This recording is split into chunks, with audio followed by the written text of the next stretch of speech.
final ya de toda la parte descriptiva, ¿ya? Recuerden, los temas que no han sido examinados se van a tocar en la segunda práctica, como es el caso de medidas de dispersión, obviamente con mayor amplitud, medidas de forma, que es lo que vamos a abordar hoy día, y el tema de probabilidades que viene luego ya a continuación, ¿de acuerdo?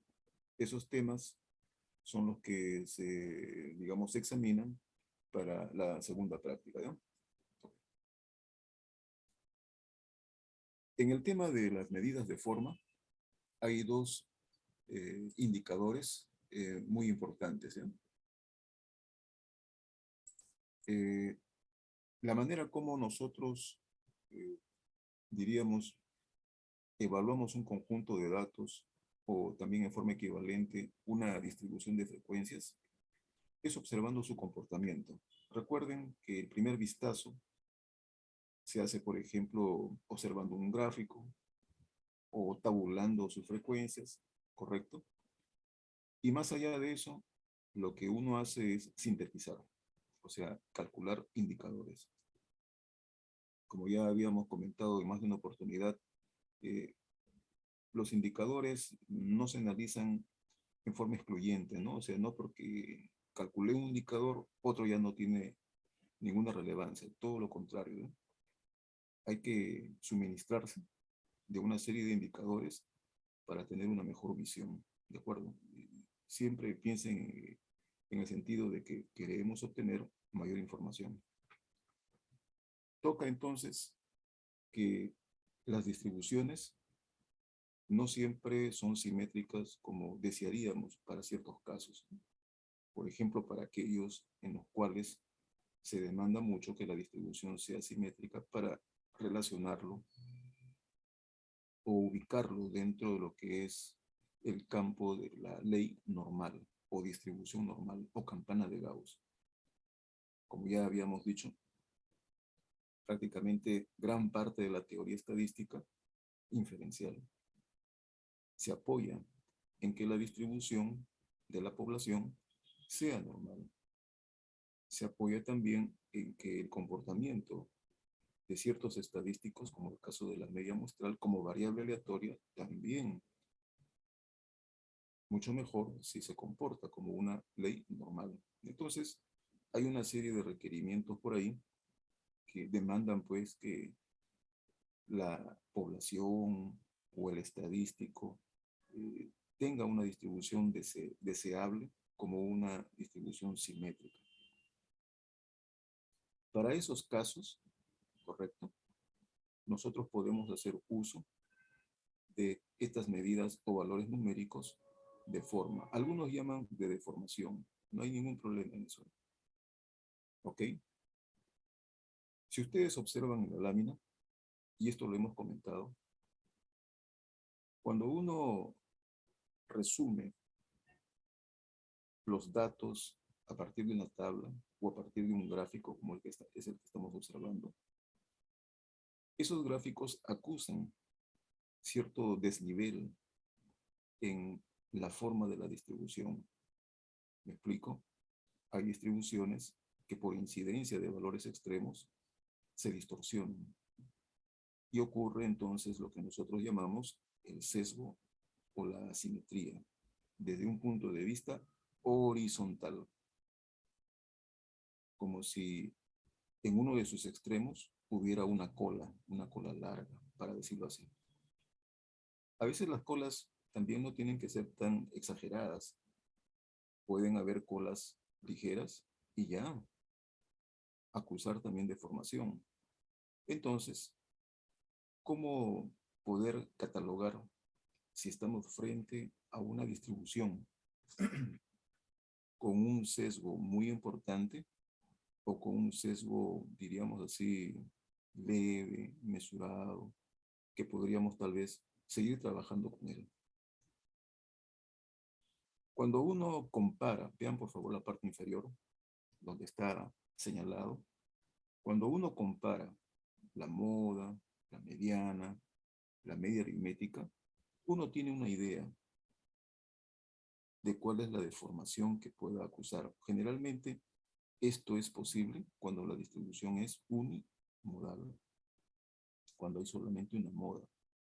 Cuando las distribuciones tienen más de una moda, esas relaciones como que ya no se cumplen, ¿correcto? Entonces ahí tendríamos una limitación. Ese es un punto, ¿eh? Otro punto es que en el mejor de los casos, siendo la distribución unimodal, podríamos nosotros tentar a querer establecer una relación entre ellas, como aparece ahí especificado, ¿no? Dice, la moda es menor que la mediana y es menor que la media aritmética. Esa relación solamente lo que hace es indicar, señalar, decir así como con tu dedo índice por dónde ocurre la distorsión, pero más no lo calculan, no dice en qué grado, no dice en qué magnitud, para que nosotros podamos afirmar que una muestra, una población, un conjunto de datos, una distribución de frecuencias se aproxima o sigue una ley normal, ¿correcto? Necesitamos más que eso, ¿de acuerdo? Y eso lo satisfacen las medidas de forma o medidas de deformación. Puntualmente estoy refiriéndome a la asimetría y también a la kurtosis. ¿De acuerdo? Entonces necesitamos conocer cómo son y cuál sería la utilidad, ¿no? Después de haber obtenido resultados. ¿Bien? Ok. Recordemos una vez más, las deformaciones horizontales pueden ser asimétrica positiva o asimétrica negativa, ¿no? Y eso lo establece en un primer plano la relación entre sus tres valores centrales. Nada más, ¿ya? Lo que queremos es la intensidad, con qué grado ocurre esa deformación. Ok. En los textos, en los libros, en la literatura, esta parte es de conocimiento total. Los autores se esmeran en cómo calcular una asimetría y cómo calcular una kurtosis. ¿Correcto? Que es también nosotros lo que vamos a ver. Pero más no, a veces le dan esa utilidad práctica que proporciona información y dónde lo podemos volcar. ¿De acuerdo? Entonces, solamente lo que se esmeran es en la parte mecánica, procedimental, y contentarse con que ha obtenido un valor como para decir que es simétrico o asimétrico y nada más. Nosotros queremos llevar un tanto más allá, repito, para ver qué tan aproximado se encuentra una ley teórica, una ley normal. Ojo, lo estamos viendo desde la ventana de estadística descriptiva, ¿ya? Recordemos eso. Hay un repertorio de coeficientes. No es que yo les presente acá un pool de indicadores y ustedes calculen el que mejor se acuerdan, el que les parece más simple, el que les parece más práctico. No es así. De esos indicadores hay que ver cuál es la valía, cuál es el que resulta ser más apropiado para los datos que estamos evaluando. O sea, para que entregue más información, información fidedigna, pues, digamos. ¿De acuerdo? Un primer coeficiente, que es el que ustedes están viendo, ¿correcto? A veces la denominan así, primer coeficiente de Pearson. Son denominaciones, no hay problema, ¿de acuerdo? Pero este coeficiente se fundamenta en que para encontrar la asimetría, el grado de distorsión, hay que calcular la media aritmética, la moda y la desviación estándar y establecer una relación o función entre ellas. ¿Ok? Ustedes simplemente, primero, deben darse cuenta que lo que aparece en el numerador debe en alguna forma señalar una distorsión, porque ese es un desvío. La media versus la moda, lo típico, ¿no? La mayoría. mayor frecuencia, ¿correcto? Ahí debe estar indicando que hay un valor que difiere, por ejemplo, de la media aritmética, ¿de acuerdo? O también su proximidad. Y esto lo relaciona con la desviación estándar. La fórmula que ustedes están viendo está tratando de aludir una medida de asimetría, pero para el caso, por ejemplo, muestral. No se vaya a pensar que solamente se aplica a la muestra, también se puede aplicar a la población, ¿no? En una situación poblacional, reemplaza X barra por la media poblacional, reemplaza la desviación estándar muestral por la desviación típica o desviación poblacional, ¿no es cierto? Y de igual manera para el caso de la moda, ya no será una moda muestral, ¿no? Será una moda poblacional. Y al final la idea sigue siendo la misma, ¿no? Cuando uno relaciona el numerador con el denominador, ustedes se darán cuenta rápidamente que se cancelan las unidades de medida, y por lo tanto entonces tenemos un indicador adimensionado. ¿Es bueno o es malo? Un indicador adimensionado tiene como ventaja proporcionar valores que tú puedes comparar con otros valores de asimetría, porque no tiene unidades. Y puedes tú ver quién es mayor, quién es menor, en fin, ¿de acuerdo? Tratando de ver qué distribución, por ejemplo, entre varias, claro, serían ellas de repente más distorsionadas, ¿no? Para algún fin, para algún propósito. ¿Ok? Ok. Pero también hay que entender que un valor numérico de este tipo, de esta clase, debe ser idóneo cuando la media aritmética es representativa. Cuando se tiene datos, por ejemplo, parece una exageración, pero masificados, para que la moda sea también adecuada, ¿no? Representativa. ¿De acuerdo? Si esto no lo es, si la media aritmética no es representativa, correcto, está afectada por valores inusuales, atípicos, outliers, entonces la simetría también se va a disparar. ¿De acuerdo? Entonces, ahí lo que estamos haciendo es ver sus bondades, ventajas y desventajas. ¿De acuerdo? Finalmente, cuando tú evalúas una forma de comparar si la distribución es simétrica o asimétrica, ya sea positiva o negativa, es comparándolo con un referente que es el valor cero. Y de esa forma catalogar, correcto, si la distribución es simétrica o asimétrica y en qué grado. ¿De acuerdo? Ok, ¿ya? Entonces, ahí tenemos un indicador.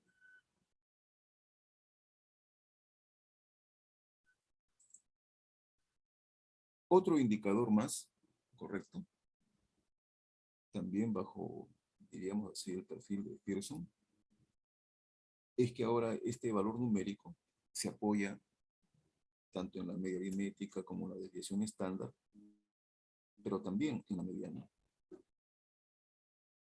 ¿Ok? Entonces, acá fíjense, a diferencia del anterior, uno diría, ha cambiado solamente la mediana. Y claro, hay un peso, una ponderación, como ustedes pueden observar, el valor 3. No discutimos, ¿eh? Tomamos la fórmula como tal, algo así como por definición, ¿de acuerdo? Pero hay que entender que esta fórmula, por lo menos, a diferencia de la anterior, quiere tratar de atenuar si es que la media hubiera estado afectada por valores extremos, compararla con el referente de la mediana. Recuerden ustedes, la mediana es una medida de tendencia ejemplar robusta, imperturbable de valores extremos. Por lo tanto, constituye un buen referente para ver qué tanto una media aritmética se distorsiona a partir de ella. ¿De acuerdo? O se distancian. Y nuevamente compararlo con la desviación estándar. Puedes llevarlo a un nivel muestral o llevarlo a un nivel poblacional.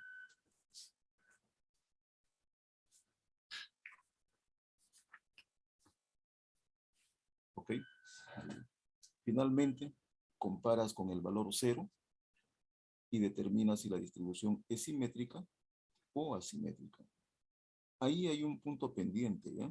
En la regla, cuando comparas con 0. Correcto, eso lo estoy guardando para los siguientes valores, para definirlo, ¿eh?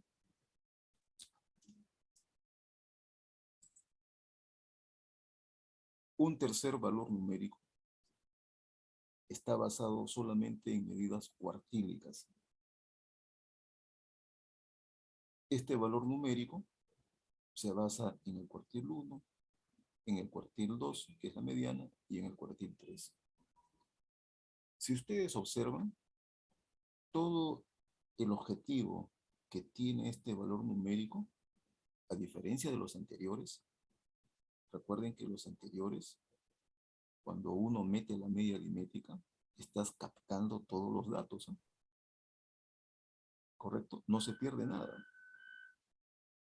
Y tú puedes ir algo así como de un extremo a otro para ver en qué lado hay distorsión cuando lo comparas con la moda o lo comparas con la mediana. Pero acá,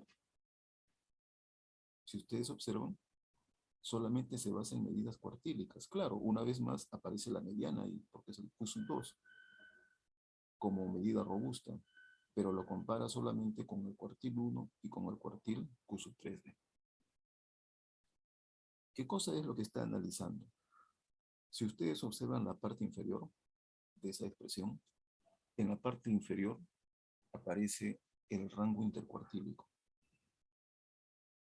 A diferencia de los anteriores, recuerden ustedes, aparecía la desviación estándar.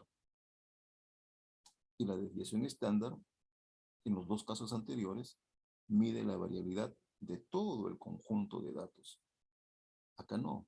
El rango intercuartílico solamente está describiendo o tomando en cuenta la variación del 50% de los datos centrales. Y lo que está tratando de ahí es de determinar si en ese tramo de 50% de los datos centrales que suponemos debe concentrar, ¿no es cierto? Debe comportar a una distribución más moderada, ¿correcto? Si ahí en ese 50% ocurren sesgos, entonces imagínense en los extremos. Debería haber un sesgo con mayor intensidad, ¿no? ¿De acuerdo? Ese es el alcance que tiene este valor numérico. ¿De acuerdo? Querer observar más el desempeño en condición de forma, pero de la parte que está solamente metida dentro de la distribución, que correspondería a un 50% de ellos. ¿De acuerdo? O sea, tiene otro propósito, como ustedes se dan cuenta a partir de los anteriores, ¿no? Una vez más, se compara el resultado con el valor 0. ¿De acuerdo? Ok, hasta ahí todo bonito, ¿no es cierto? Ya entendemos entonces que cada uno tiene su alcance. Pero hay un problema ahí también. El problema es de que la asimetría, así como la cortosis, ¿es un problema de ausencia o de presencia? ¿Ese es el problema? Y la respuesta es no. El problema es de grado. Entonces la pregunta que viene a continuación es, si obtenemos un resultado de asimetría, por ejemplo, 0,9, 2,1 o de repente menos 3,5, es decir, ¿qué podríamos decir acerca de la distorsión? Claro, uno diría, tengo que tener otro referente para poder compararlo. Podría ser la simetría de otra distribución. Hasta ahí es también posible. Pero aún no podríamos completar todo el escenario. ¿Por qué?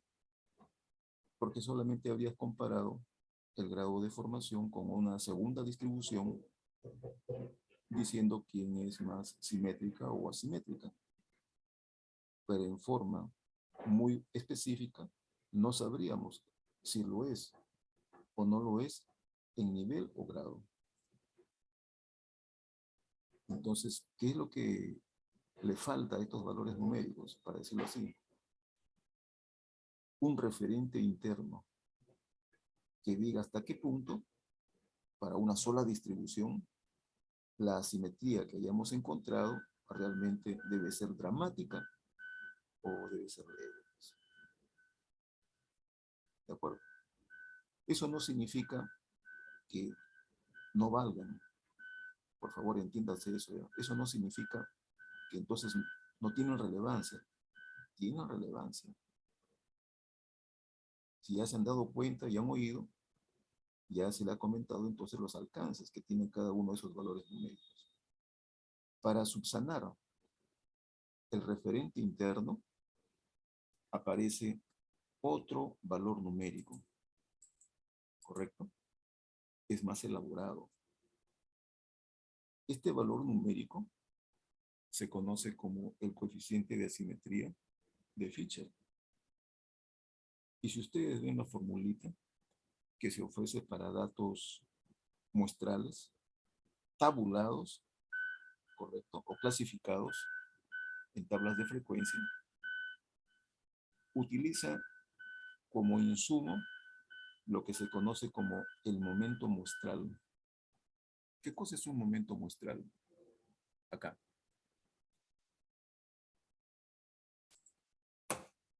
Esto que está aquí señalado,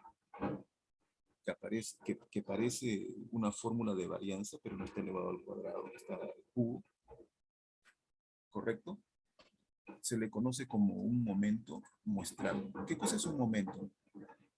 Un momento es un aspecto, ¿correcto? Que tiene una distribución de frecuencias, en el caso claro muestral, y análogamente en el caso poblacional, ¿correcto? Si tuviéramos que calcular un momento poblacional, lo único que haríamos es reemplazar la media aritmética por la media poblacional. El n minúscula por el n mayúscula. Y de esa forma, al compararla con la desviación estándar elevado al cubo, ¿correcto? Obtendríamos un indicador también adimensionado. Hasta ahí se parece un tanto a los valores numéricos anteriores, porque carece de unidades de medida. Totalmente viable para que puedas compararlas con la asimetría de otras distribuciones, o entre ellas mismas, ¿correcto? O sea, me refiero con los otros valores numéricos de asimetría. La ventaja de este valor numérico, por favor, entiendan, está tratando de sensibilizar a los datos. Cuando tú elevas al cubo, entiéndase, desvíos pequeños realmente se agrandan. El signo no se pierde. El signo intenta decir en qué dirección ocurren las deformaciones, o sea, los sesgos. ¿De acuerdo? Desvíos grandes, obviamente, saltan más, se explayan. Por lo tanto, una formulación de este tipo se hace sensible. ¿De acuerdo? Insistimos que la media aritmética, correcto, como medida de tendencia central, sea también representativa, porque de no serlo, obviamente la sensibilidad lo va a disparar, lo va a exagerar. ¿De acuerdo? Una manera de poder restringir y poder tenerlo como un valor para poder saber en qué grado o qué magnitud resulta ser dramático, es justo la expresión que todos están viendo en la parte inferior izquierda, que se conoce como el error estándar de la asimetría de Fisher. ¿Cómo se calcula? Como la raíz cuadrada de 6 sobre n, que es el conjunto de datos. Cuando uno utiliza ese error estándar, uno puede construir una banda de admisibilidad. una banda en el cual tú podrías esperar la verdadera asimetría y compararla, ¿correcto? Con una hipótesis. Y de esa forma deslindar si la asimetría realmente es de sumo grado, o sea, dramático, o en todo caso es una asimetría moderada que la puedes manejar, o sea, la puedes sobrellevar, para decirlo así. ¿De acuerdo? ¿Ya? Observen en la parte derecha del error estándar, aparece una formulación que pretende ser pues la expresión para calcular la asimetría en la población. ¿De acuerdo? La estructura que ustedes ven es muy similar, solo que una se expresa en términos de estadísticos y el otro se expresa en términos de parámetros. ¿Ya?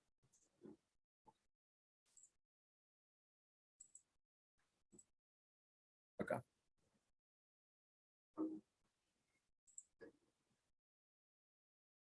La segunda deformación que puede tener una distribución de frecuencias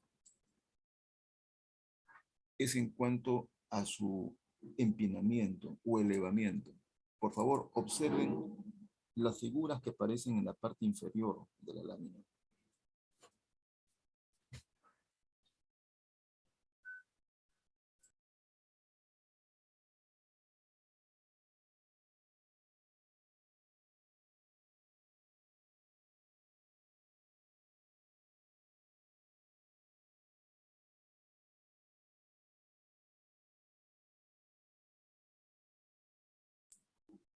Si ustedes observan las figuras en la parte inferior de la lámina, nos damos cuenta que el aglutinamiento de los datos produce un resultado que se llama kurtosis. Kurtosis. Algunos le llaman apuntamiento. Ese elevamiento que tiene la distribución, ¿correcto? Según el área en que nos encontremos, puede resultar ser algo así como favorable o desfavorable. Me explico, me explico. Si nosotros deseamos que una característica, como puede ser la medición lineal, por ejemplo, de un producto manufacturado, su dimensión lineal, y que cumpla una especificación de fabricación, bueno, pues tendríamos que calibrar el equipo, ¿no es cierto? Los equipos de manufactura, de ensamble, de fabricación, de tal forma que produzca unidades, todas ellas con la misma longitud, ¿no es cierto? Pero ya tenemos una idea de que en el fondo la variabilidad hace que esas mediciones puedan diferir una de otras. Quizá no en sumo grado, en un pequeño grado bastante manejable o admisible. Entonces, lo que nosotros desearíamos es que la mayor cantidad de unidades producidas, ¿ok?, tengan una medición lineal que se arremoline o se aproxime al valor deseado. ¿Ok? Ok. ¿Por qué no pretender querer que todas tengan la misma dimensión? ¿No es cierto? Ahí viene el tema. Si quisiéramos que todas las unidades producidas tengan la misma dimensión, claro, claro, entonces hablaríamos pues de una distribución muy concentrada, aglutinada en su valor, por ejemplo, medio, y ahí encontraríamos a la mayor cantidad de mediciones, ¿no es cierto? Y totalmente, diríamos así, aceptable. Pero como eso a veces en ciertos procesos no se cumple 100%, ¿de acuerdo? Repito, por el tema de la variación, entonces requeriríamos por lo menos que el comportamiento se asemeje, por ejemplo, al de una ley normal. Entonces, ahí entra a tallar ese otro segundo punto. Cuando les dije, se puede ver como algo favorable y desfavorable, ¿no es cierto? Favorable, sin ley alguna. Quisiéramos que todas las unidades tengan tal medida y punto. ¿Correcto? En otro caso, si tú invocas o te apoyas en una ley, por ejemplo, de distribución, como vamos a ver después, todo análisis requeriría en que esa ley se satisfaga. Y por lo tanto, si tú haces mención a la ley normal, entonces la forma de la distribución empírica debería por lo menos asemejarse a esa ley normal. Y aquí viene el tema entonces de las medidas de apuntamiento y también las medidas de simetría. ¿Ok? Entonces podemos ver de las tres clases que estamos observando, hay una de ellas que se llama mesocúrtica, la que más o menos se modela de acuerdo a la ley normal. Pero otras distribuciones, como la leptocúrtica o la platicúrtica, si bien, por favor entiéndase, podrían ser simétricas, podrían ser acampanadas, no comulgan con la ley normal. La ley normal tiene sus medidas. Para decirlo, tiene algo así como una base y tiene una altura. Para que se entienda, lo digo de esa forma. ¿De acuerdo? Si ustedes ven el esquema que se ha hecho para una distribución leptocúrtica, es muy aglutinada. Y por lo tanto, la ley normal no calza ahí. Si tú en una aplicación estadística, inferencial, te apoyas en la ley normal diría, mira, ¿sabes, amigo? Me estás poniendo en un lugar que no corresponde, pues. ¿Ok? Y tendríamos un problema entonces. Igual en la figura que aparece en el extremo derecho. Es muy aplanada. Y por lo tanto tampoco calza con la ley normal. ¿De acuerdo? Entonces ahí tenemos dos escenarios, ¿ya? No se olviden de ello. En una que los valores numéricos se la utilizan para confrontar con una distribución teórica, y el otro caso, sin ley teórica, solamente me interesa qué tanto la distribución podría estar tal vez concentrada o simplemente demasiado dispersa, ¿no? Para decirlo así. ¿Ok? O sea, muy aplanada. Okay. Este valor numérico tiene también esta cualidad de que maneja un error estándar. Y el error estándar es la raíz cuadrada de 24 sobre n. N es el conjunto de datos. Por favor, una vez más, puedes aplicarlo a una situación poblacional o a una situación muestral, ¿ya? Ok.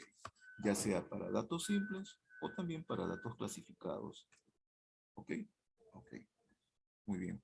¿Cómo podemos nosotros encontrar ese intervalo de admisibilidad? Ya lo vamos a decir, ¿ya? ¿De acuerdo? Ya lo vamos a decir. En el caso de la kurtosis, hay un competidor para el apuntamiento de o kurtosis de Fischer. Es el que estamos viendo ahora. ¿Correcto? Es la medida de forma de Kelley, que se basa solamente en valores percentílicos, en general, ¿ya? Recuerden ustedes, los valores percentílicos absorben a las medidas cuartílicas.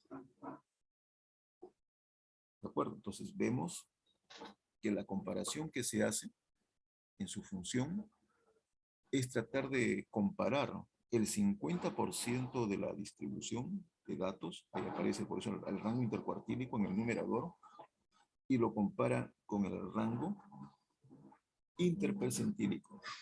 Estoy tratando de señalar la esencia, ¿de acuerdo? Que tú lo dividas entre dos, que le quites una constante, obviamente la fórmula aparece por definición, no estamos demostrando, la aceptamos como tal, involucra la comparación en esencia de dos rangos, ¿correcto? Si quieres decirlo también, es válido el rango semi-intercuartílico con el rango percentílico. Y después aplicas una medida correctiva para hacer factible el resultado final, compararlo con el valor cero. ¿Ok? Noten nada más, fíjense que aquí la trascendencia de este valor numérico es que está toda su atención, lo está dirigiendo primero en el 80% de los datos, el que aparece en el denominador, y relacionándolo con el 50% de los datos que aparecen en el numerador. Imagínense ustedes, si ahí ocurriera una deformación, está tratando entonces de ver qué tanto se concentra o se desconcentra la distribución. Fíjense, es una filosofía distinta a la anterior. En el caso del coeficiente de apuntamiento de Fisher. Fisher se caracteriza por su sensibilidad, ¿correcto? Basada en momentos. Este otro, basado en cuartiles y en percentiles. ¿Ok? Ok. Una desventaja de este valor numérico es que no es posible construir un intervalo de admisibilidad para él. No se puede. ¿De acuerdo? De ahí entonces que la manera de cómo graduar si es que un valor numérico hallado a través de esta función matemática es importante o de repente quizá menos relevante, correcto, queda un tanto a criterio del analista y por lo tanto estaríamos entrando al terreno de la subjetividad y eso no queremos. ¿De acuerdo? Ok.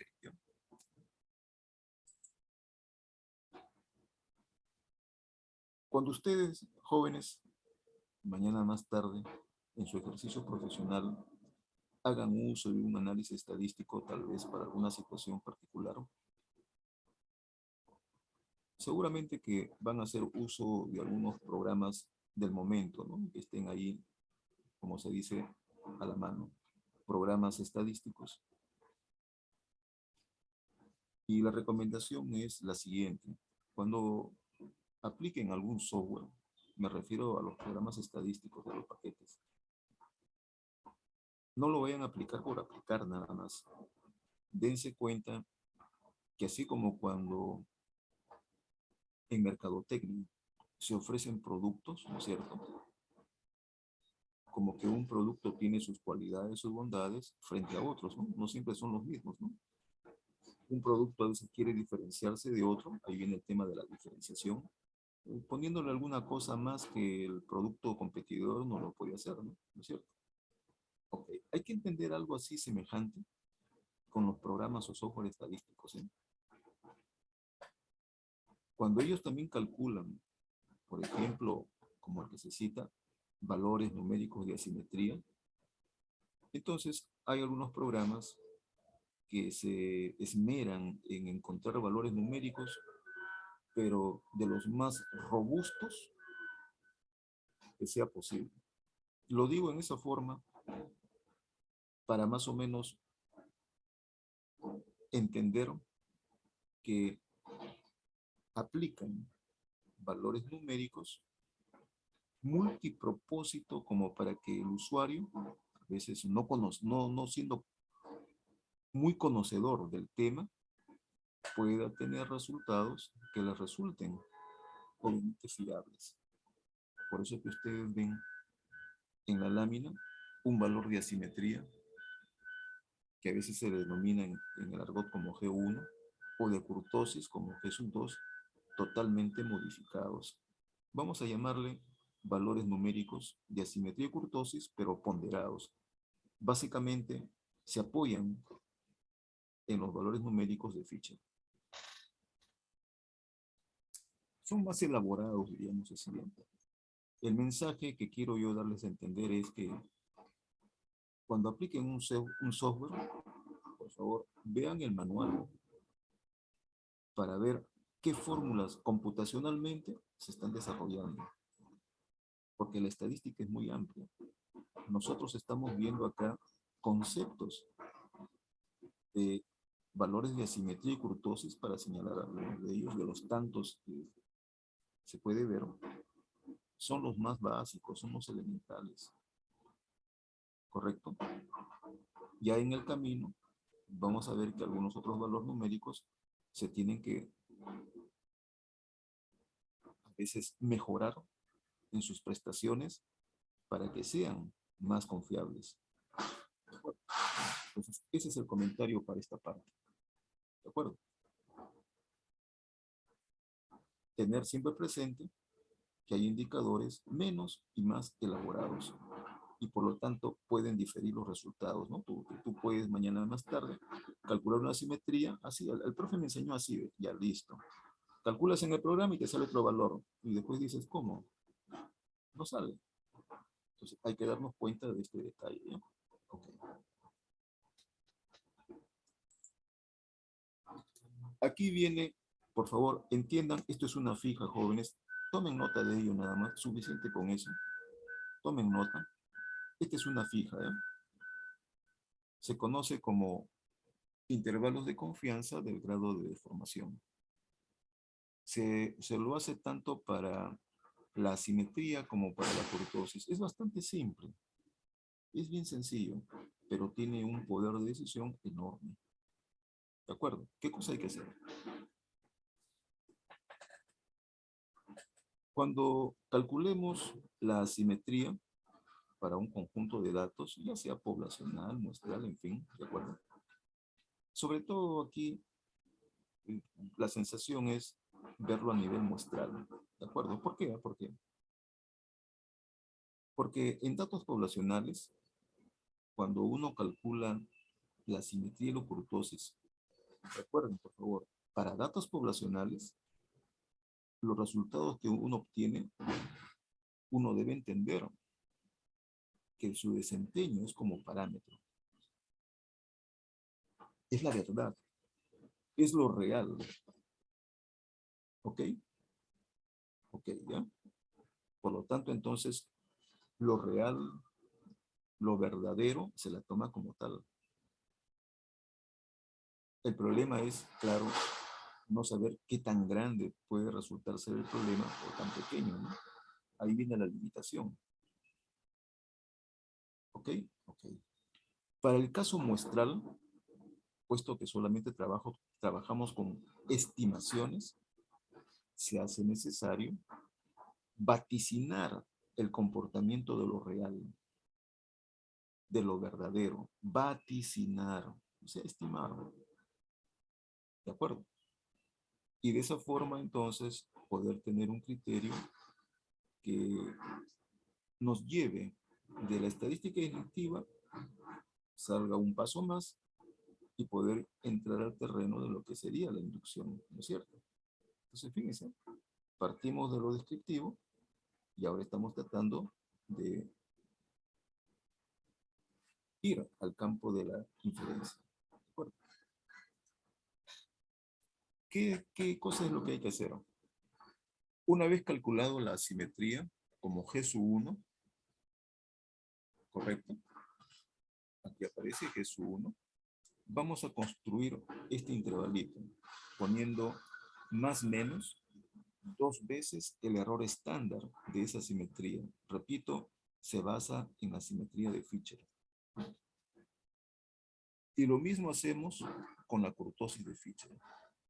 Su asimetría puntual le vamos a sumar un error y le vamos a quitar también. 2 veces el error estándar de la kurtosis de Fisher. ¿Ok? Ok, ¿ya? Entonces, tenemos dos valores numéricos. No se olviden, es una fija esto. Hay que evaluar la simetría y hay que evaluar la kurtosis. Una vez hecho eso, vamos a postular la simetría idealizada. Entiéndase, Una ley normal tiene asimetría igual a 0. Y apuntamiento también igual a 0. ¿Ok? Entonces, una vez construido el intervalito, por favor dirijan la mirada donde dice asimetría igual a 0. Ustedes pueden ver, hemos puesto solamente de manera de ejemplo, valores que van desde menos 0,5 hasta, por ejemplo, 1,2 positivo. Podría haber salido así a la hora de encontrar el intervalo de admisibilidad. ¿Y qué hacemos? Finalmente comparamos la teoría, que es la simetría igual a 0, con lo empírico. Y vemos, por ejemplo, que la simetría igual a 0 sí pertenece al intervalito. Por lo tanto, le damos crédito. Por lo tanto, la declaración de que la simetría es igual a 0 se la acepta. Allá, entonces, la distribución normal está cumpliendo una parte. ¿Correcto? No hay sesgos dramáticos, no hay distorsiones horizontales relevantes. Eso es lo que me está diciendo. Eso no es lo único, ¿no? Hay que compararlo con el apuntamiento. Y nuevamente hacemos algo análogo. Tenemos el apuntamiento en forma puntual, ¿no es cierto? Y vamos a quitarle o a restarle su error. 2 veces el error estándar. Entonces, si trabajáramos con un conjunto de datos, por ejemplo, y los resultados son desde menos 0,1 hasta 2,4, un decir, ¿de acuerdo? Solamente para ilustrar. Vemos que el apuntamiento idealizado, que es igual a 0, que deberías tener en una distribución normal, teórica, también pertenece al intervalo. Y de esa forma aceptamos que no hay distorsión dramática de kurtosis, de apuntamiento en el conjunto de datos observados. ¿Ok? Si esos dos casos se cumplen, entonces, ahora sí, vamos a decir, los datos observados, ¿correcto? Se aproximan o siguen una ley normal. Y ya con toda formalidad puedes tú considerar que los datos que estás analizando vienen de una población normal. Ya entonces tienes garantía para poder segmentar, para poder basar cualquier otro análisis que se requiera más adelante sobre una muestra, correcto, extraída de una distribución o población normal. ¿De acuerdo? Ahí tienes el criterio. No es nada complicado. Entonces, van a haber problemas donde te pregunten y te digan los datos empíricos, los datos observados, se aproximan o siguen un modelo normal. Ah, ya, entonces habrá que aplicar este criterio. ¿De acuerdo? Calculas tu asimetría, calculas tu kurtosis, obviamente de Fisher, estamos diciendo de Fisher, por favor no se olviden, es ambos indicadores de Fisher. ¿Correcto? Y de manera muy simple, directa, podemos determinar cuando un conjunto de datos obviamente sigue ahora la ley teórica llamada campana de Gauss. Hasta acá alguna consulta, jóvenes, por favor. Si hay dudas, manifiéstense. ¿Alguna consulta?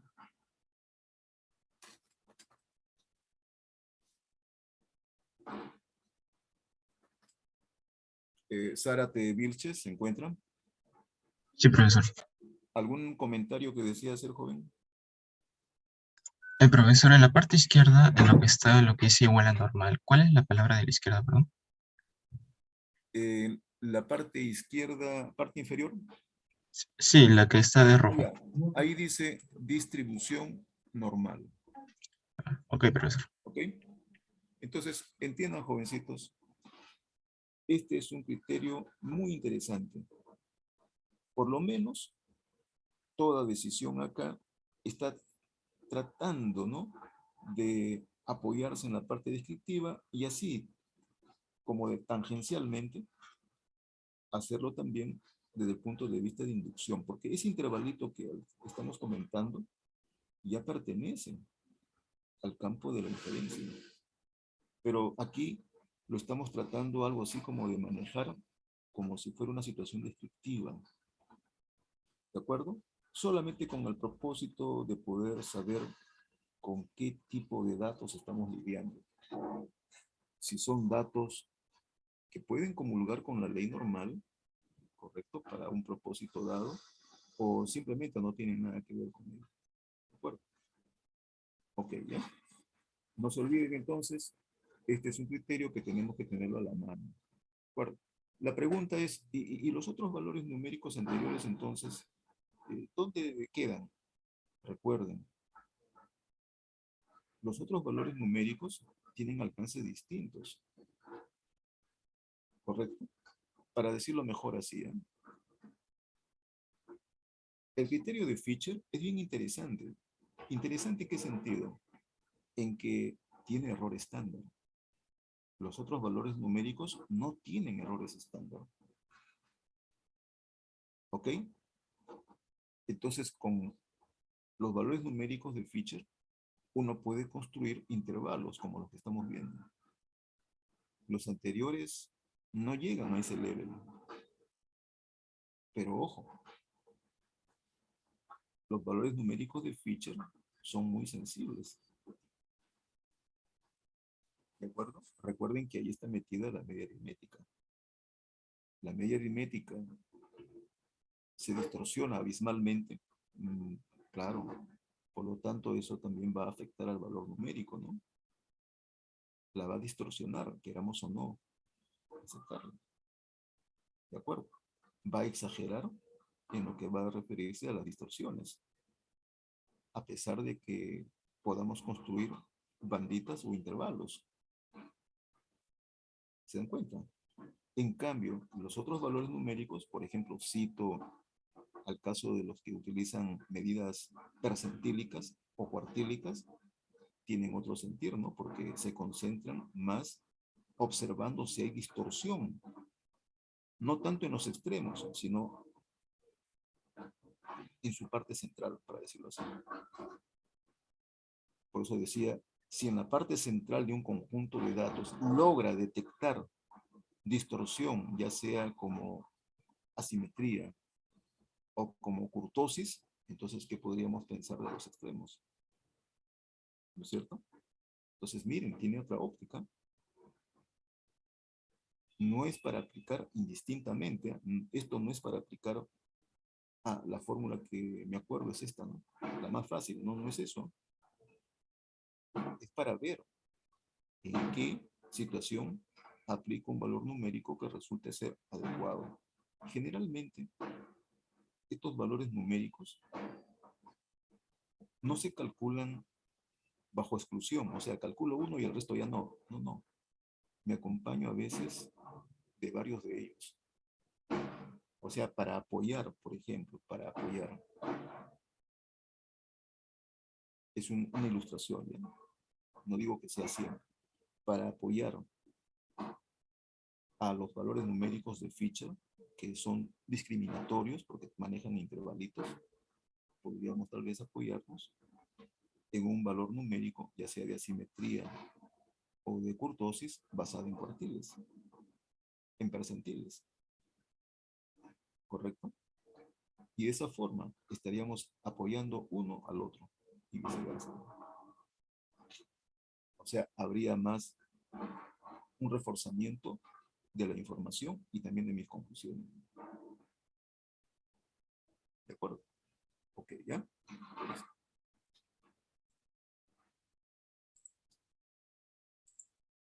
Profesor, una duda.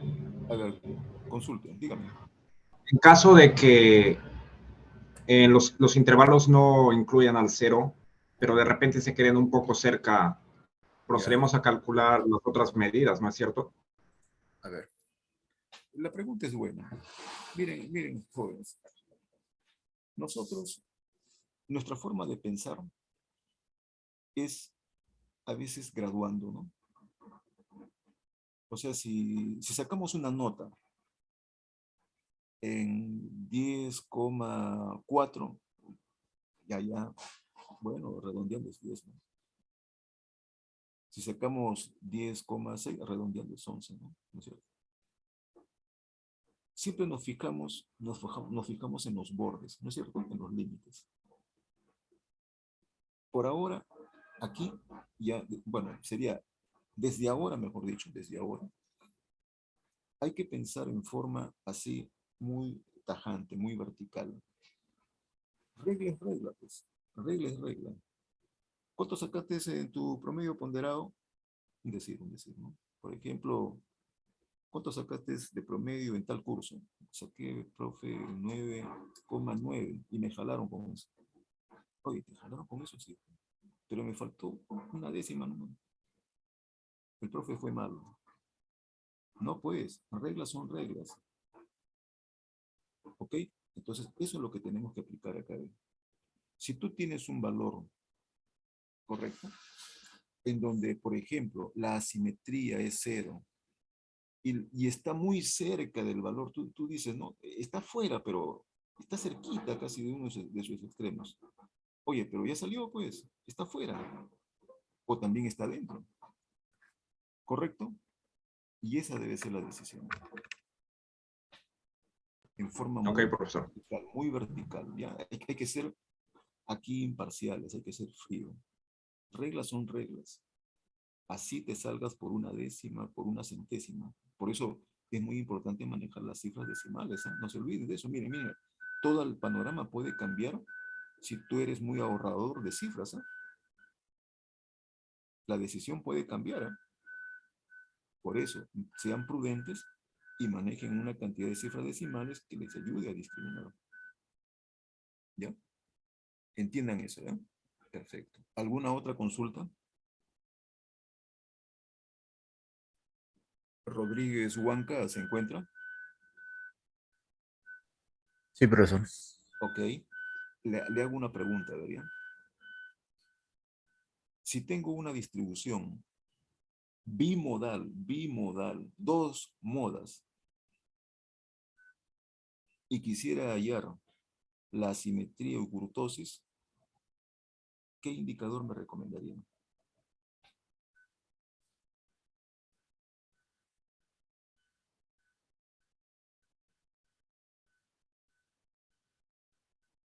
Si alguien tiene la visión o la idea, puede también participar, ¿ya?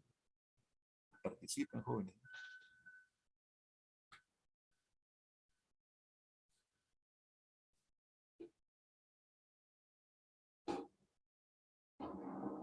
¿Alguien tiene una idea? Por favor, lluvia de ideas, a ver.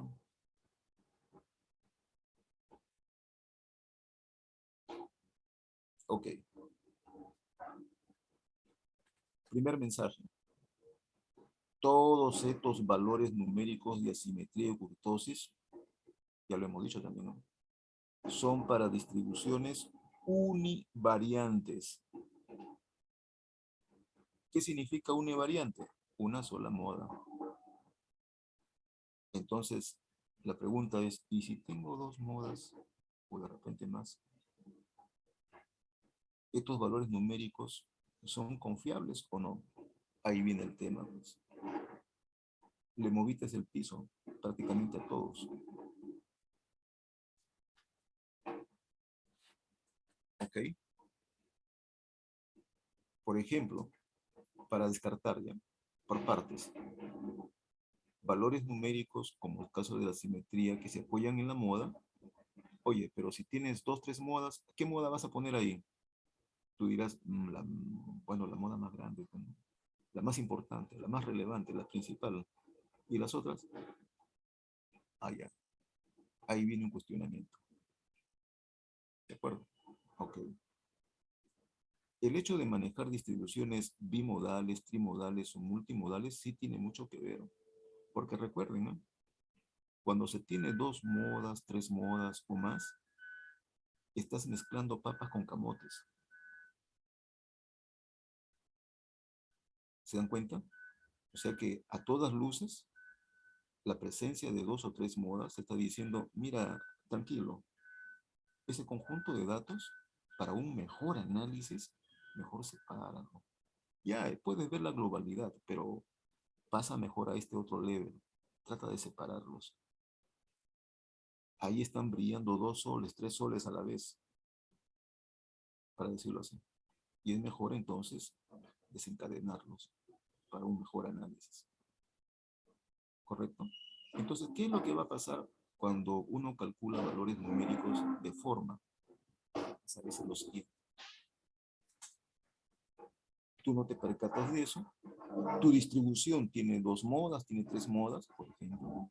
Y tú dices, yo calculo simplemente su simetría. Ya me dirá, pues, si esta es asimétrica positiva, negativa, o si está muy aglutinada, tiene curtosis fuerte o de repente leve. Lo que ocurre es que cuando calcules, tu resultado como asimetría, digo, salió asimétrica negativa, numéricamente, ¿eh? Y tú te tomas la molestia en construir el gráfico bimodal, trimodal, y la sensación en el gráfico va a ser que la deformación está en el otro lado. Para decirlo mejor así, si tú tienes distribuciones multimodales, de 2 modas para arriba, el valor numérico que tú evalúes va a estar diciendo quizá otro lado, otro sentido. En otras palabras, se va a contradecir con el gráfico que tú estás observando. ¿Y por qué? Porque todos estos valores numéricos obviamente han sido concebidos para distribuciones univariantes, o sea, unimodales. Ok. Y ahí entonces, para ver hasta qué punto un valor numérico, por lo menos, sabemos que se está ahogando, claro, pero trata de sacar la mano para decir algo, es que tengas que evaluar varios de ellos. Correcto. Entonces, calculando varios de ellos, mirando el gráfico, mirando la tabla de frecuencias, recién puedes tú tener más elementos de juicio para poder decidir si estás frente a una distribución que podría ser simétrica positiva, por ejemplo, o simétrica negativa, o de repente muy aglutinada, ¿no? En uno de sus extremos, muy concentrada. Conclusión final, necesitas más indicadores, más referencias para poder discernir. Ese es el problema. ¿De acuerdo? Entonces, todo eso, ¿por qué? Porque tal vez inicialmente hubo un mal planteamiento y mezclaste datos de una y de otra fuente y querías analizar todo, pues no todo. No lo llegaste a separar.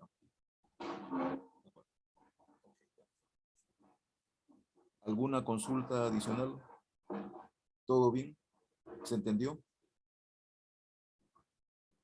Okay. Bueno, ahí hay una serie ya de ilustraciones que vienen a continuación que se los voy a dejar como lectura, ¿ya? Pueden ver, esto es resultado de un software, pueden ver ahí una distribución bastante aglutinada, su histograma característico, y frente a otro que parece ser mucho más moderado. Pero recuerden, todo depende del volumen de datos, ¿sí? Cuando ustedes tengan un volumen de datos, diríamos así, decente, ¿decente qué significa? Una cantidad pues que pueda representar a ellos mismos. Pues. Si tú tienes 10 datos, 20 datos, no puedes, y los quieres tú a graficar todavía, tabular, son pocos. ¿De acuerdo? No se va, no vamos a tener una apreciación objetiva. ¿De acuerdo? Muy bien. Y ahora acá, ¿ya? Acá, por favor. Este gráfico no está por las puras. Este gráfico quiere ayudar más ese tema de que si la distribución es asimétrica o simétrica. ¿Qué tanto es su grado de formación? Porque recuerden las limitaciones comentadas anteriormente. estaríamos así algo como que en suspenso, ¿no? Como eso no es listo. Acá hay un criterio bien interesante para poder finiquitar y determinar si estamos frente a una ley normal, sí o no. Por favor, esto no excluye el anterior, ¿ya? No lo excluye, lo complementa. ¿De qué manera? De la siguiente manera. Ustedes pueden apreciar la ley normal, una curva teórica que ya en temas subsiguientes lo vamos a nombrar una y otra vez hasta el cansancio, ¿de acuerdo? Prácticamente hasta el final del curso. Esa ley teórica o ley normal, como decíamos, tiene especificaciones muy bien dadas. Lo explico de la siguiente manera, ¿ya?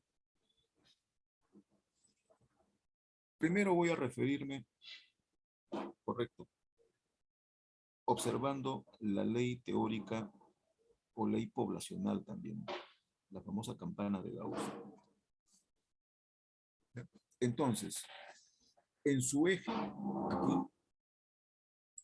en el eje de las abscisas, ahí en su parte central debe estar la media, que es mu, coincidiendo con la mediana y con la moda.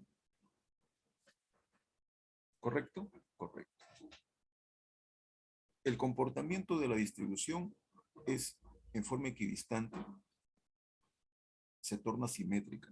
Por ejemplo, si a mu le quito una desviación estándar, o en otro caso, le sumo una desviación estándar, entonces, a partir de la media, una desviación estándar a la derecha, o restándole una desviación estándar, en este caso a la izquierda, entonces, tanto en uno como en otro, debe haber la misma concentración de datos, que en suma debe dar aproximadamente, lo voy a redondear, 68% de toda la distribución. Si nos vamos dos desviaciones estándar, o sea, mu menos 2 sigma, y en el otro lado, mu más 2 sigma, ¿correcto? En ese tramo, desde el inferior al superior, repito, desde mu menos 2 sigma hasta mu más 2 sigma, ahí habría concentrado el 95% de la distribución. Y finalmente, en mu menos 3 sigma hasta la media, más 3 desviaciones estándar, ahí debe estar concentrado aproximadamente el 99% de los datos. Les hago mención de este redondeo para que lo recuerden más. ¿De acuerdo? Más fácil.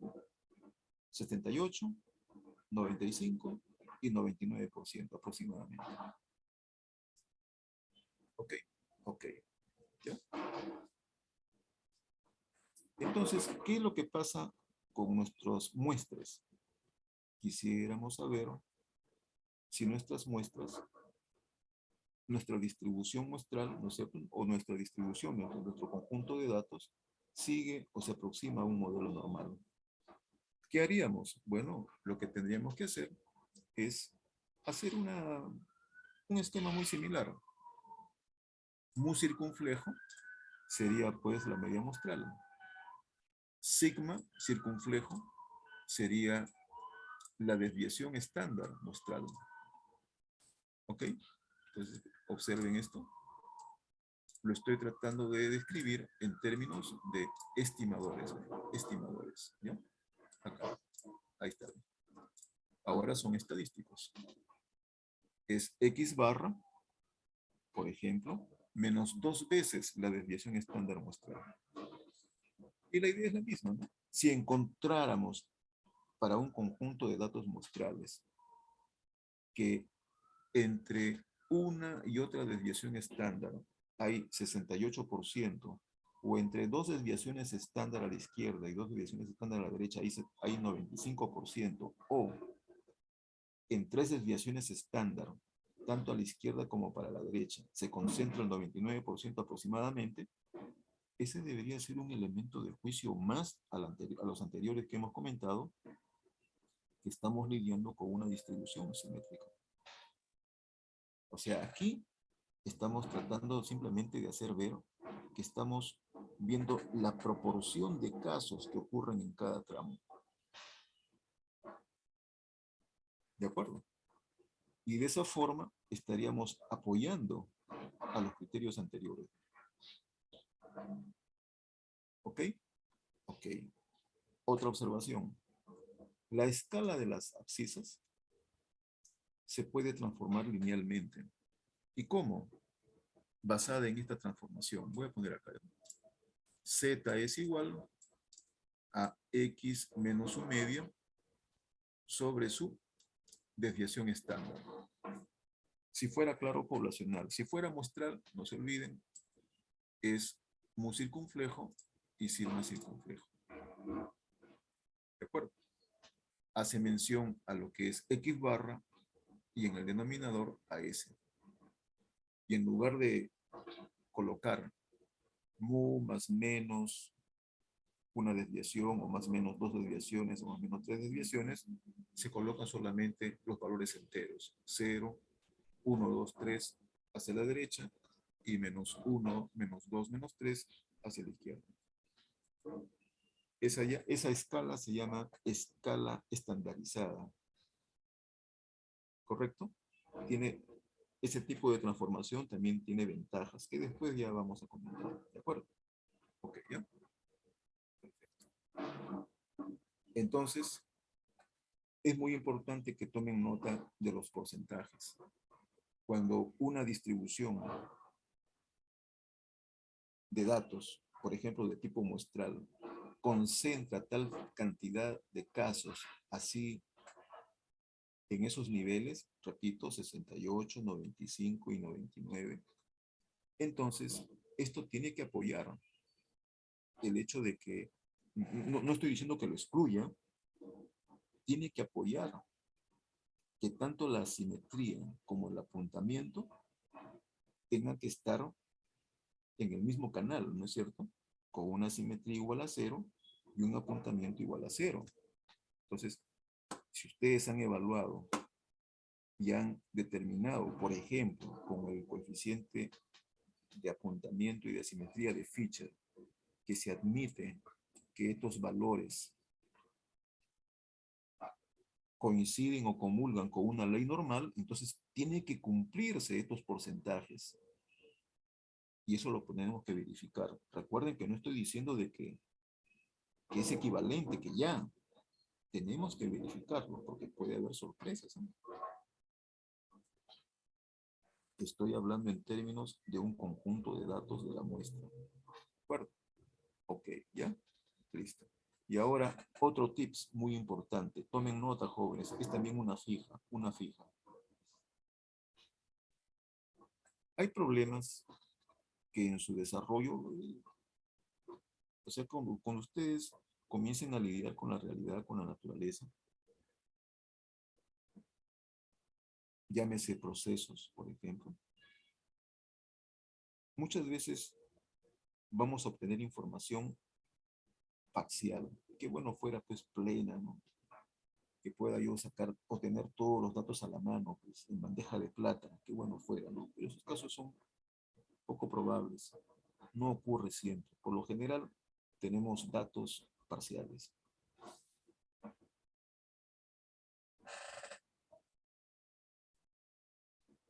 Si la teoría es correcta de que un conjunto de datos sigue una ley normal, hasta ahí, por ejemplo, si tuviéramos conocimiento de que así es, efectivamente, por experiencias tal vez pasadas,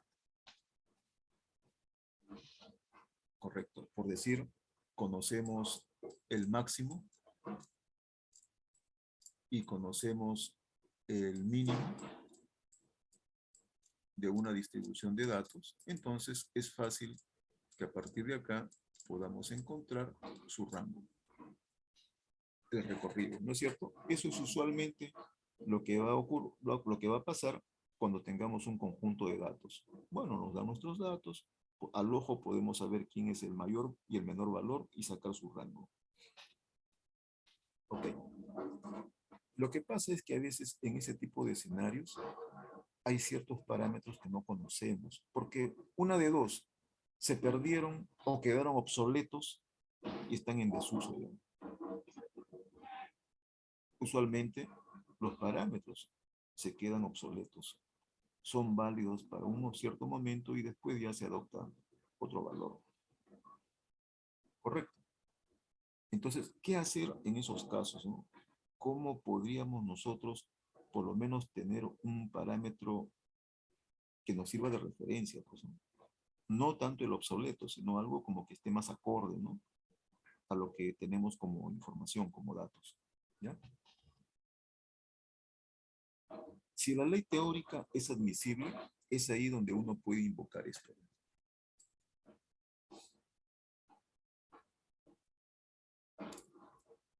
Si la ley teórica es admisible, entonces esperaríamos que la distribución empírica, correcto, esté distribuida aproximadamente en 6 desviaciones estándar. Lo voy a poner en términos muestrales como sigma circunflejo. Se puede entender también como poblacional, ¿ya? No hay problema, no hay problema, ¿ya? ¿De acuerdo? De ser así, entonces, rápidamente, un simple despeje te daría el valor de la desviación estándar. No estoy diciendo que con eso sea la desviación estándar, pues, real, la desviación estándar exacta de lo que sería, ¿no? Como desviación estándar verdadera. No, no, no, no. Estoy tratando de decir que es un aproximado, porque recuerden acá, esto es una aproximación y por lo tanto esto también. Pero por lo menos ya la tenemos algo que esté relacionado con los datos que están siendo observados. Una vez obtenido este valor que puede ser un estimador y en otro caso puede ser un parámetro, podemos darle curso a todo lo que nos pidan de un conjunto de datos, habiendo superado esta parte. ¿Correcto? Ese es otro tip. Hay que estar al tanto de este detalle, ¿ya? Porque seguramente vamos a toparnos con algún problema en que no te entregue información plena y en algún momento vas a requerir tener que manejar con la desviación estándar o variancia. Y tú vas a decir, faltan datos. No sé cómo sacarlo. Entonces se podría obtener, como señala aquí la ilustración, bajo la asunción de que la característica de estudio sigue un modelo normal. ¿De acuerdo? Bajo ese esquema. Hasta acá, ¿alguna consulta? Por favor, manifiéstense, jóvenes.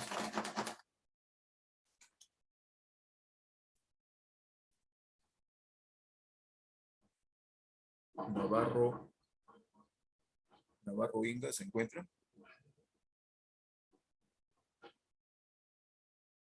Navarro Inga.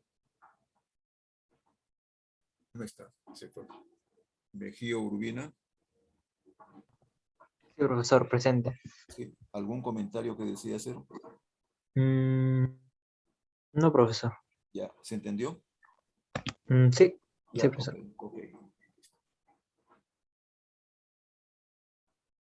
Juárez Siway, ¿se encuentra? Sí, profesor. ¿Algún comentario que desee hacer? Eh, bueno, en sí, quiero que, no entendí muy bien esa parte del, ¿cómo se llama? Cuando le puso el estadístico a los estándares. Ya. ¿El circunflejo? Ajá, esa parte. Ya, No ok. sé si podrías repetírmelo, por favor. Nosotros hemos comentado, cuando hemos abordado el tema de gráficos, de tablas y de valores numéricos, que todo el análisis puede estar dirigido a la población o a la muestra. Cuando está referido a la población y quieres distinguir algunos detalles en especial, a eso hemos llamado parámetros, ¿no? Por ejemplo, acá, voy a poner acá, esta notación griega alude a la media poblacional. ¿Correcto? Cuando le colocamos un circunflejo, es para tratar de señalar que ya no es la media poblacional, sino es la media muestral. Y lo mismo pasa con el caso de la desviación estándar. Si le colocamos un circunflejo, entonces estamos aludiendo a la desviación estándar de la muestra. Eso era lo que quería dar a entender acá, ¿ya? Que cuando hablamos, por ejemplo, de la distribución normal, primero, el referente es la ley teórica, y cuando se habla de ley teórica, alude a la población.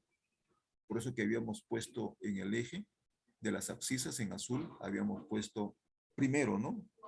Mu, más menos una desviación estándar, más menos dos desviaciones estándar, y más menos tres desviaciones estándar. Lo estábamos hablando en sentido de población.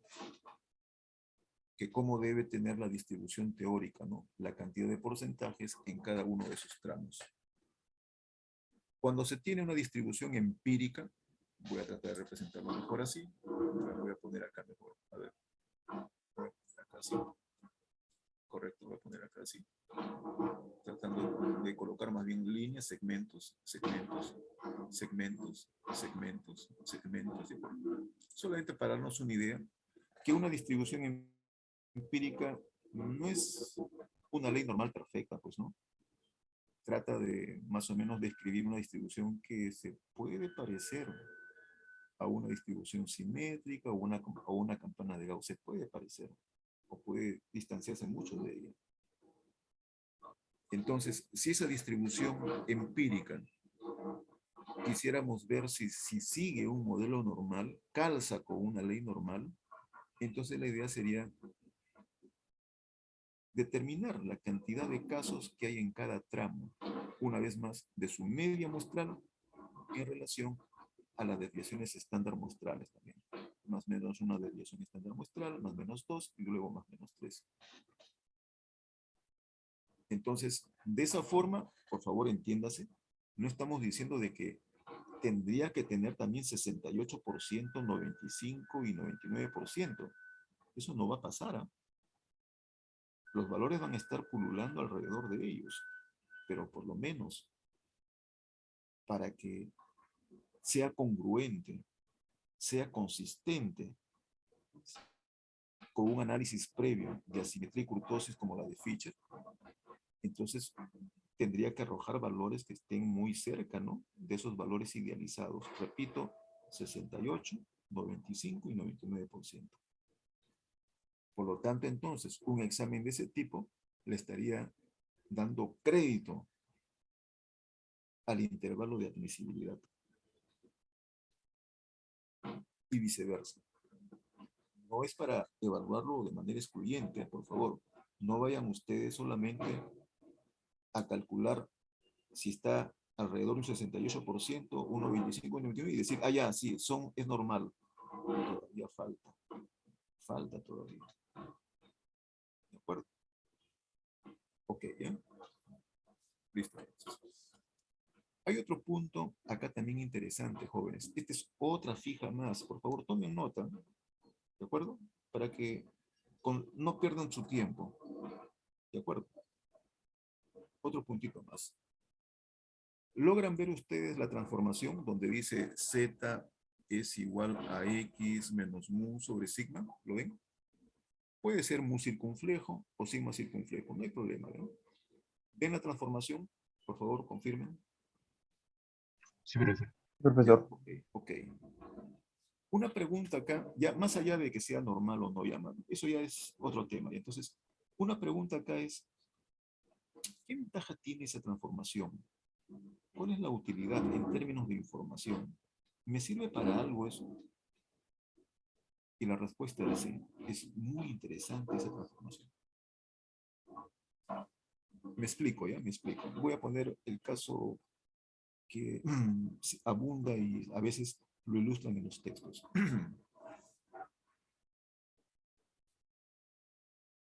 A veces cuando comparamos nuestros calificativos, quizá ya como un certificado de notas, ¿no? Imagínense mañana más tarde ustedes, ya cuando quieran insertarse profesionalmente en el campo laboral, inevitablemente algunas instituciones va a decir, por favor, su certificado de estudios.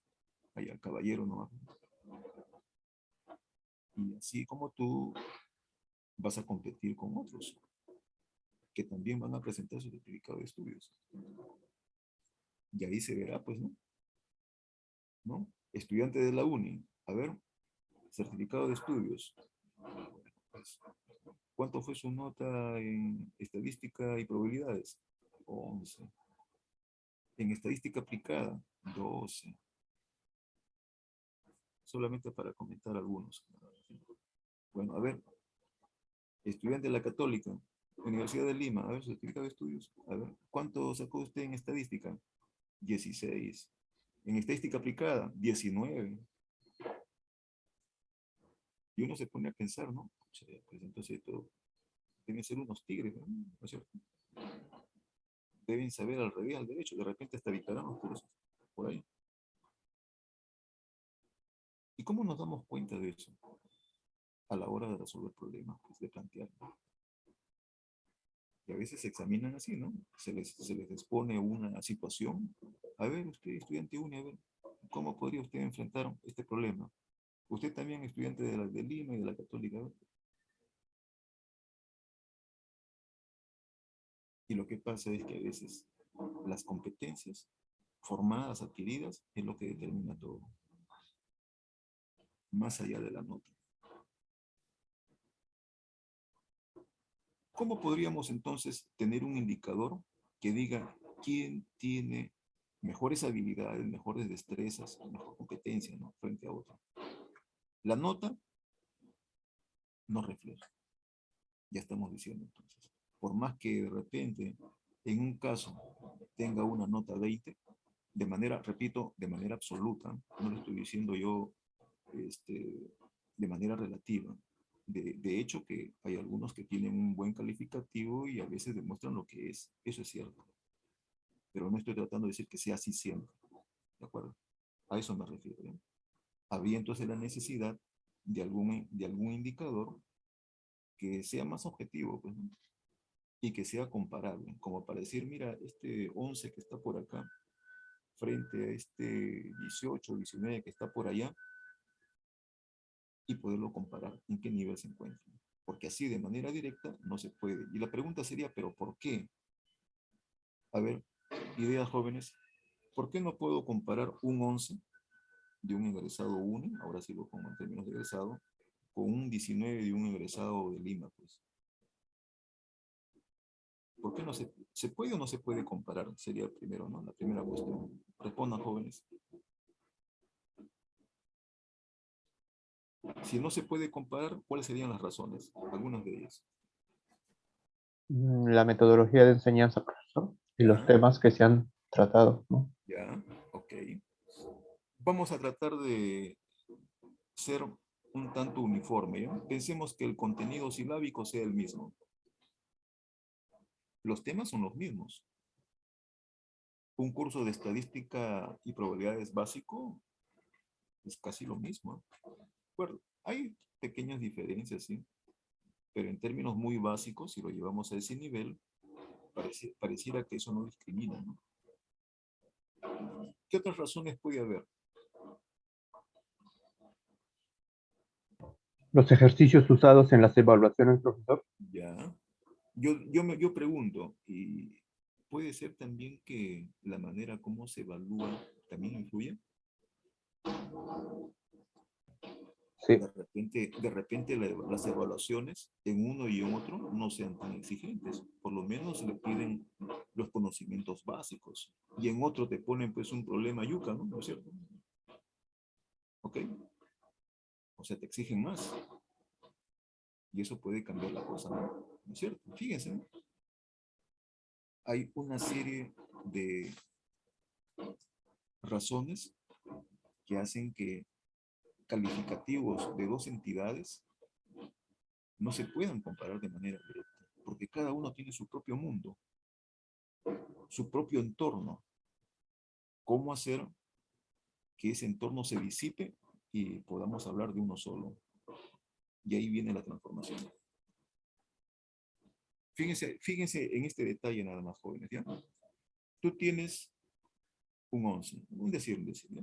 Por favor, yo espero que tengan mucho más todavía. Y tienes al competidor con una nota pues muy brillante, ¿no? Un 19, pues. No la puedo comparar. Entonces hay que hacer una transformación de cada tipo. Si tuviéramos más datos, entonces haríamos esto. ¿Ven? Voy a colocar acá ya. A ese 11 le voy a quitar su promedio. O sea, voy a poner aquí mejor. Su X barra. ¿Cuál fue la media? ¿Correcto? ¿Y cuál fue la desviación estándar de aquí? Voy a tratar de chancar esto. ¿No? Voy a poner aquí así, LS. De esa forma, el 11 yo lo voy a dimensionar. ¿Y qué voy a obtener como resultado? Un resultado adimensionado. ¿Correcto? Un resultado que a veces le conoce como valor tipificado. O simplemente una puntuación estándar. Puntuación estándar. No tiene unidades de medida. Y lo mismo haremos con el otro caballero.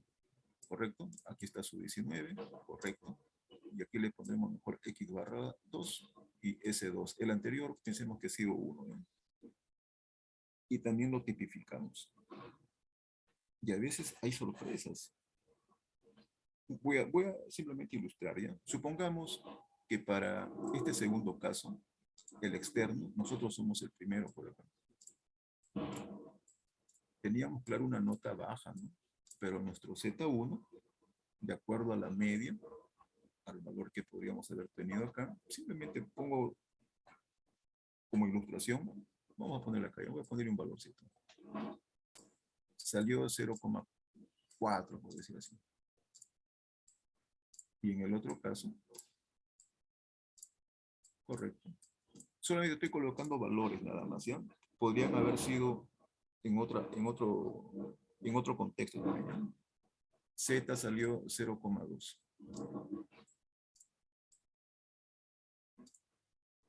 Lo que me estarían diciendo esas puntuaciones como valores, como resultados, ahora sí, son comparables. Yo los puedo comparar porque se desprendieron de las unidades de medición y de todo entorno específico que tenía uno y otro. ¿Ok? Claro que el Z1 y este es el Z2 giran en su propio mundo. ¿eh? Este es su mundo, su mundo. Y este también gira en su propio mundo. ¿no? Pero esto me da cabida, me da potestad a decir en qué nivel se encuentra en su propio mundo frente al otro. Y por lo tanto, entonces, puedo yo concluir que uno debería tener más habilidades y competencias que en el otro caso. ¿De acuerdo? La transformación me ayuda a discernir eso.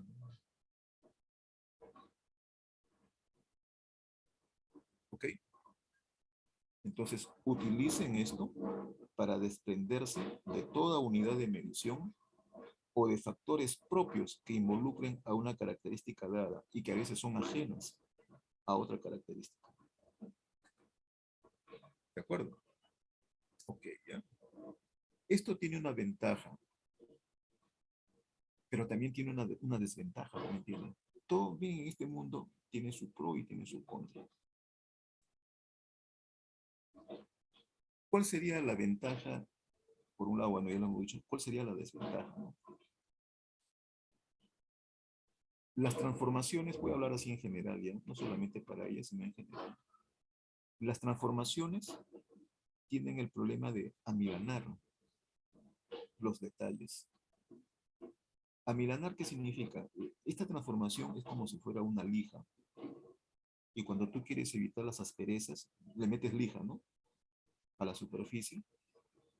Y después te das cuenta que la superficie está más suave, ¿no? Eso es lo que hace. O sea, puede ser que a veces una transformación sea tan severa que elimine detalles importantes, rugosidades, por ejemplo. De repente la superficie tiene una rugosidad, claro, que al tacto parece ser desuniforme, pero a la vista puede ser tal vez apreciable, importante. Y una transformación a veces elimina eso. Entonces, por eso esto también hay que tomarlo con bastante cautela, con bastante discreción. Bueno, por ahora podríamos nosotros especificar que tiene una utilidad de ese tipo, sí, puede ayudar.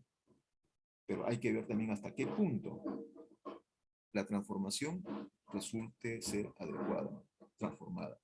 Otro detalle más, ¿ya? Otro detalle más. ¿Se acuerdan, jovencitos, cuando les comenté de los gráficos? Que a veces cuando graficamos tendencias en la ilustración, graficamos a veces una tendencia interesante, que cuando el gráfico ustedes no lo hacen adecuado, esos mismos datos, al hablar de tendencia, puede simplemente sugerir, mostrar que hay una tendencia fuerte. Miren la pendiente acá, la pendiente. Una pendiente muy importante a comparación de esta otra. ¿Se dan cuenta? ¿Y por qué? Porque los datos son así.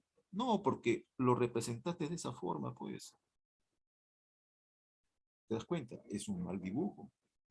El dibujo, tú estás diciendo una cosa, cuando en el fondo tal vez no lo es. Entonces, un dibujo mal hecho genera distorsión. ¿Qué pasa viéndolo del tipo de gráfico ya? Para que se ilustren. ¿Qué es lo que pasa? Voy a borrar esto. Lo que ocurre, jovencitos, es que a veces cuando uno grafica datos con escala original, a pesar que hemos guardado la compostura y nos han dicho, 3/4 partes, el eje de las ordenadas con respecto a las abscisas, ya perfecto, aquí está mi X, aquí está mi Y. ¿No? Ok. Y grafico, por ejemplo, un dispersograma, un diagrama de dispersión, puntito por acá, puntito por allá, y comienzo a ver el comportamiento de ellas. Repito, estoy tratando de ilustrar nada más, ¿ya? A través de este medio, ¿qué pasa cuando uno maneja las escalas o unidades de medida de las variables? Y esas unidades de medida actúan así como los botoncitos de la resolución de la pantalla. Tú metes magnitudes por acá, por un lado, en el eje de las abscisas, en el eje de las ordenadas, y claro, los puntos son susceptibles a las unidades, ¿sí o no? Porque ¿cómo vas a ubicar los puntos? Con las coordenadas, pues. Y las coordenadas dependen de las magnitudes. Y por lo tanto, si las magnitudes tienen variabilidad, heterogeneidad, imagínate en el gráfico. Una forma de ver hasta qué punto esas distorsiones generadas por las unidades de medición son relevantes es cuando tú transformas las escalas. Por ejemplo, en lugar de X, a X le quitas un medio y lo divides entre su desviación estándar, ¿no? Sería S de X. Y lo mismo haces con Y. Le quitas su media por acá y lo divides entre su desviación estándar. Y a veces lo que ocurre, no digo que sea siempre, sino que lo que pasa es que si las unidades de medición interferían, vas a ver que el gráfico, o sea, esta figurita de acá, como que se recompone. Y se ubican de manera ya, en términos de distancia, diferente a la presentación anterior. ¿Correcto? Y nos damos cuenta entonces que las unidades de medida son las que estaban interfiriendo, dando una sensación distinta a lo que serían. Pero repito, eso es lo que hace la transformación. Ahora, esto también, como vi en el comentario anterior, hay que manejarlo con discreción. O sea, hay que tener seguridad a través de otros criterios si realmente son las unidades de medición. Porque si tú observas que cambia y tú dices, ya, la transformación entonces es la que tengo que usar, perfecto. Pero recuerda, la transformación suaviza todo. ¿Ok? Es como si le estuvieras metiendo un filtro. Ahí está, esa es la mejor idea. Le estás metiendo un filtro. ¿Cuántas veces habrás puesto un filtro a tu foto? ¿No es cierto? Y eso es lo que puede, tal vez, eliminar información relevante. Entonces, por eso, ya con estos comentarios, estamos diciendo, pues, que tengo que ayudarme de varios elementos, ¿no? Si se trata de deformaciones, calcular uno y otro valor de asimetría o kurtosis, representarlas gráficamente, tratar de ver si es comparable con una ley normal, por ejemplo, para que después de todo eso recién pueda yo concluir. Allá. Sí, correcto. De esa forma, entonces, complementamos, correcto, la información que disponemos. Ese es el mensaje, joven, por esta parte. No se olviden, no son resultados, no son valores numéricos o indicadores que uno excluye al otro. ¿De acuerdo? Sobre todo hago este comentario para aquellos ahorradores de cálculo que no quieren calcular porque seguramente les lo ven pesado, ¿no es cierto? Y dicen, no, con este es suficiente. Y no es así. ¿Sí? Ok. ¿Hasta ahí alguna consulta adicional, jóvenes, que deseen hacer?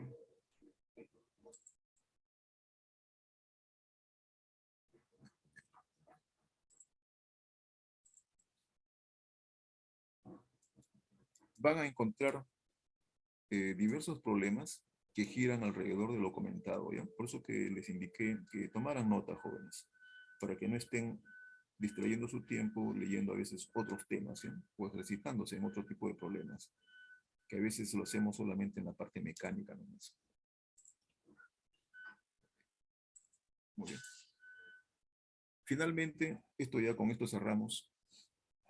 Como les comenté en su oportunidad, viendo representaciones gráficas, es posible también determinar si un conjunto de datos resulta ser simétrica o asimétrica, ¿no? Y una de ellas constituyen las famosas ojivas, ¿correcto? Esto lo pueden encontrar y ha sido extraído del libro de Córdoba, ¿correcto? Toda la información está en los textos, jóvenes. Está en la referencia del libro de Córdoba.